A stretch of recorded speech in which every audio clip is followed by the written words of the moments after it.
பூஜை அறையில் முக்கிய பொருளாக விளங்குவது மலர்கள்தான். ஒவ்வொரு மலர்களின் வழிபாடும் ஒரு பலனை தருகிறது. கடவுள்களுக்கான எந்த ஒரு பூஜையையும் சடங்குகளும் பூக்கள் இல்லாமல் முழுமையடையாது. பூக்களை பயன்படுத்தி கடவுள் மீதான உங்களின் பக்தியையும் அன்பையும் காட்டலாம். பூக்களின் நறுமணம் வழிபாடு செய்யும்போது அந்த இடத்திற்கு ஒரு மன அமைதியை தருகிறது.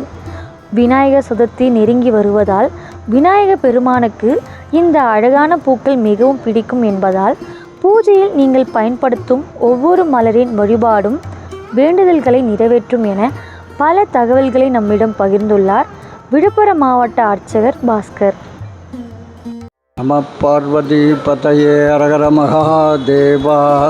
தென்னாடுடைய சிவனே போற்றி, எந்நாட்டவர்க்கும் இறைவா போற்றி போற்றி.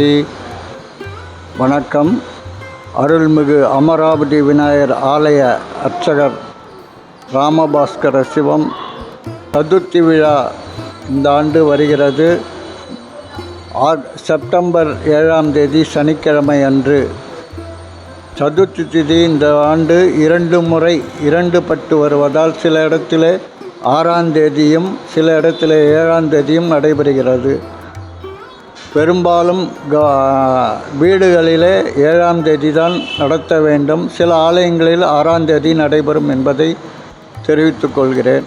விநாயகர் சதுர்த்தி அன்று காலை விநாயகருக்கு பிடித்தமான அருகம்பில், வெள்ளரிக்கன் பூ, வன்னி இலை, வில்வ இலை, ஆலம் இலை, அத்தி இலை இதெல்லாம் விநாயகர் பெருமானுக்கு மிக உகந்தது. அதே போல் வெள்ளருகு, தாமரை, மல்லிகைப்பூ, முல்லைப்பூ, செம்பருத்தி பூக்களெல்லாம் விநாயகருக்கு உகந்தது.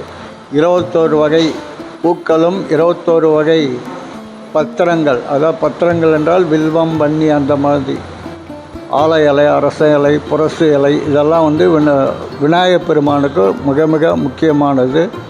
இவை வைத்து பூஜை செய்தால் கேட்ட அனைத்து செல்வங்களும் கிடைக்கும் என்பதை மக்களை உங்களுக்கு தெரிவித்துக் கொள்கிறேன். அருகம்பில் வெற்றியை தரும் மற்றும் உடல் உஷ்ணத்தை குறைத்து குபேர சம்பத் உண்டாகும். வன்னி இலை உடல் ஆரோக்கியத்தை தரும், லட்சுமி கடாட்சத்தை தரும், சனீஸ்வர பகவானுடைய அருள் கிட்டும். வில்வ இலை மகாலட்சுமிக்கு உகந்தது, லட்சுமி வாசம் கடாட்சம் அதிகம் கிட்டும். இப்படி பல ஒவ்வொரு வகையான இதற்கும் ஒவ்வொரு பலன் உண்டு. செம்பருத்தி பூ செல்வத்தை கொடுக்கக்கூடியது, உடல் ஆரோக்கியத்தை என்றும் இளமையாக இருக்கக்கூடியது. செம்பருத்தி பூ வைத்து வழிபட்டால் இவை கிடைக்கும். பூ வைத்து வழிபட்டால் பில்லு சூன்யம், எதிரிகள் தொல்லைகள் இல்லாமல் போகும்.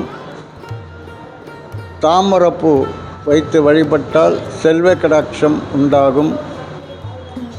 வில்வ இலை வைத்து பூஜை செய்தால், வில்வப்பழம் வில்வ இலை வைத்து பூஜை செய்தால் லட்சுமி கடாட்சம் உண்டாகும், எதிரிகள் தொல்லைகள் இருக்காது. விநாயகருக்கு வெற்றிக்கு குடிக்கக்கூடியது, அதாவது வெற்றியை தரக்கூடிய அரளி மங்களம், அது செவ்வாய்க்கிழமையில் சதுர்த்தி அரளிப்பூவால் பூஜை செய்து வழிபட்டால் எதிலையும் வெற்றி கிடைக்கும் என்பதை தெரிவித்துக் கொள்கிறேன்.